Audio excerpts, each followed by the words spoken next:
After 6 years of being in love, just when Jonah and I were discussing marriage, he suddenly told me to wait a little longer. His reason? He had to hold a grand wedding with his first love before he could marry me, because it was his first love's dying mother's final wish. He couldn't bear to let the elderly woman pass away with regret, so he tearfully made a promise by her hospital bed, swearing that he would give her daughter a home. But he forgot that my mother had also been longing for my wedding for a long time. I stood there, stunned, my chest tightening with disbelief. What about me? Jonah, my mother has a heart condition. She's been waiting for this for years.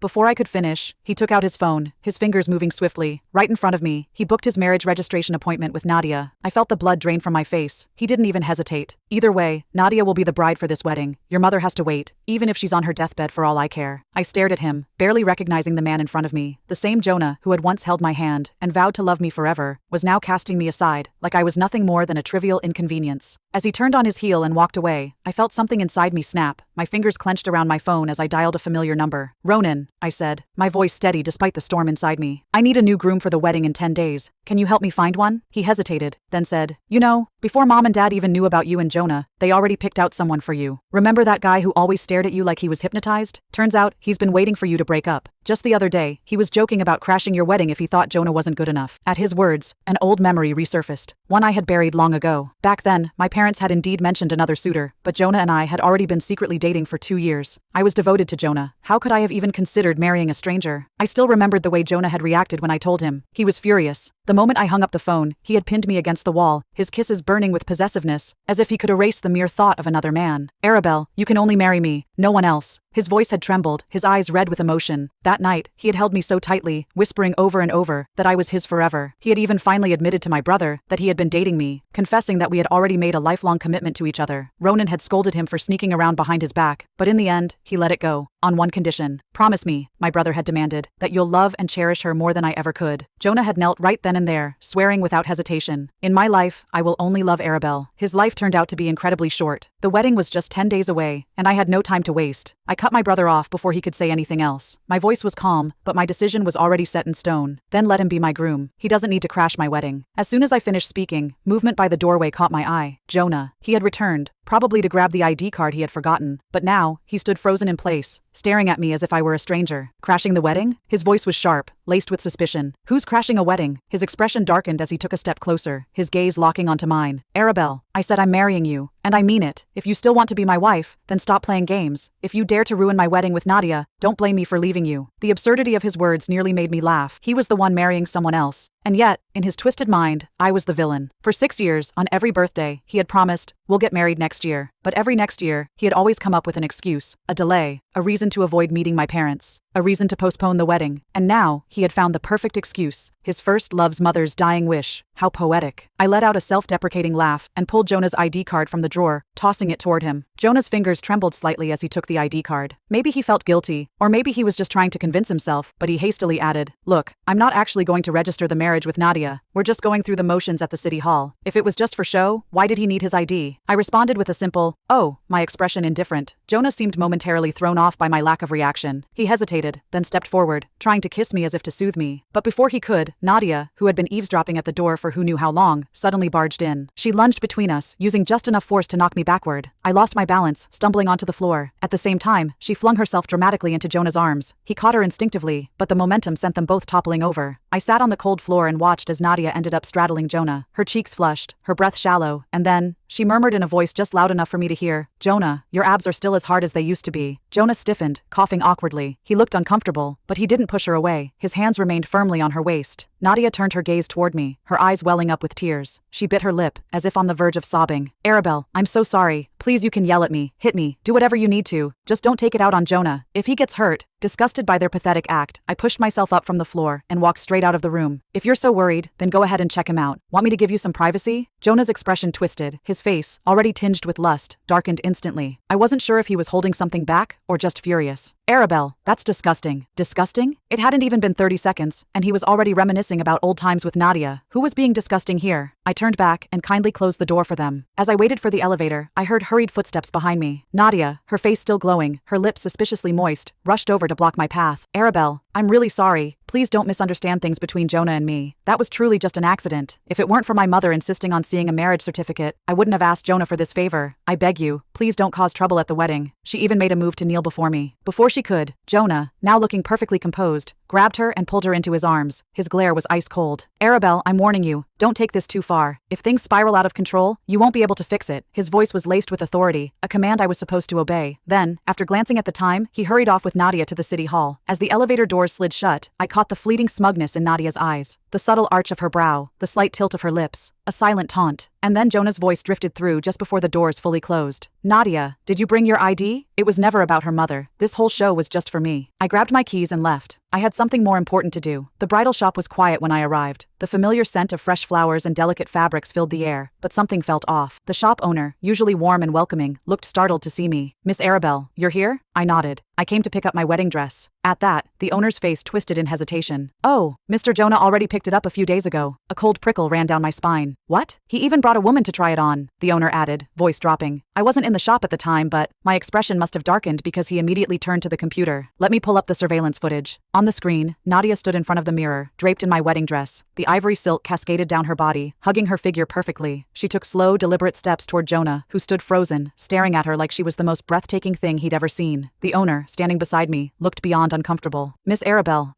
I'm so sorry. This was a mistake by my staff. I'll find an excuse to get the dress back for you. I let out a slow breath. There was no mistake. Everyone could see it. I had been played for a fool, cheated on, and my wedding dress had been stolen right from under me. The owner, fuming on my behalf, immediately dialed Jonah. The call barely rang before Jonah's sharp voice came through. Did Arabelle ask you to get the dress back? Tell her it'll be returned once we're done with it. No one is stealing from her. Shameless. Absolutely shameless. I didn't even want him anymore. Why would I want a dress Nadia had already worn? I drove to my office and resigned from my job. But when I finally returned home, something else was waiting for me. At the parking garage, my car slowed as the automatic gate failed to lift. I rolled down my window. The security guard checked the system, his brows furrowing. Apologies, miss. Your usual parking spot is now registered to another car. I scanned the code again, but the parking garage gate remained stubbornly closed. Through the barrier, I saw a sleek, unfamiliar car parked in my designated spot. Recognition struck me instantly. It was the car Jonah had promised to give me 2 months ago. But now, the person stepping out of it wasn't me. It was Nadia. She saw me immediately, her gaze flickering in my direction. But instead of acknowledging my presence, she put on a deliberate act, lifting a bright red marriage certificate and waving it in front of Jonah. Jonah, she said, as soon as the city hall opens tomorrow, I'll go with you to apply for a divorce. That way, I won't delay your wedding with Arabelle. The only thing redder than the marriage certificate was Nadia's teary eyes. Jonah reached out, rubbing her head with an affectionate indulgence. His voice was low, coaxing. Silly girl, he murmured. Just wait a little longer. Arabelle won't marry anyone but me. She'd wait years if she had to. They turned away, walking hand in hand toward